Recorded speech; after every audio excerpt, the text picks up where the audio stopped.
Mas pasik na nga ning syudad ning San Fernando, LGU, ing kampanya laban king pamamalimus, lalam ning anti-mendicancy ordinance sa penimunan ng Councilor Tino Dizon.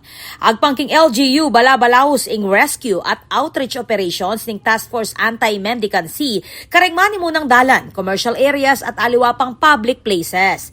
Penimunan na iti ning City Public Order and Safety Coordinating Office at City Social Welfare and Development Office kaya duwangan ning DSWD Field Office 3, Philippine National Police at aliwa pang ahensya. Kabilang kareng saklo na ning programa reng mamalimus, reng street families, child vendors at aliwa pang individuala at tsuking dalan. Dumalan lareti king profiling at dinan lang tambing asaup. Samantala, reng abalo naman na kabilang king indigenous peoples, ligtas lang pepabalik king karelang komunidad king Porac, Pampanga kapamilataning pag-abot program ning DSWD. Magbalabalaw siya naman ng syudad, king information campaign kapamilatan ng community activities, kalupaning film viewing, bang ay explika ing epekto ng pamamalimus at ipakilala la ring serbisyong malyaring makasaup kabilang in counseling, temporary shelter, educational assistance at family intervention programs. Agpang kang Mayor Vilma Caluwag kapag nasaning kampanya na apanatiling kaayusan, kabang sesesen ng dignidad at kapakananda rembalang Fernandino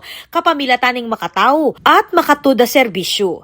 Ako po, Patricia Mamangon para king News Force Pampanga Balitang Tutu, king Balen Susuyo.